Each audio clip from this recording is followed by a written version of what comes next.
Welcome to వీటన్ news.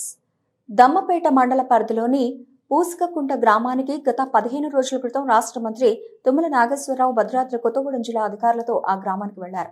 ఆ సందర్భంలో ఆ గ్రామస్తులు అడిగిన పనులను సంక్రాంతిలోపు పూర్తి చేస్తానని మంత్రి తుమ్మల హామీ ఇచ్చారు.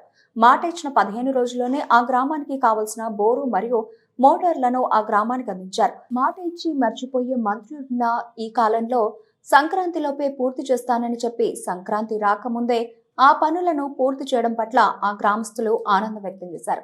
మరోసారి పూసకకుంట గ్రామస్తులు మంత్రి తుమ్మలకు జీవితాంతం రుణపడి ఉంటామని ఆనందం వ్యక్తం చేస్తున్నారు.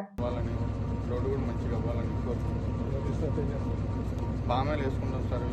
ఈ సాగం గోడలు మొత్తం అన్ని కరెంటు అన్ని కంప్లీట్ అయిపోతే పామేలు వేసుకుంటాం. 5 ఎకరాలు ఉంది సార్. చెప్పారు, హామీ ఇచ్చారు. ఇప్పుడు ఆయన చెప్పడంతో బోర్లు కూడా త్వరగా కంప్లీట్ అయిపోతున్నాయి సార్. వచ్చినప్పుడు పామె మొక్కలు కూడా ఇస్తామన్నారు. ఆయన మాట ఇవ్వడంతోనే అన్ని కంప్లీట్ అయిపోతున్నాయి సార్. సంతోషిస్తాం.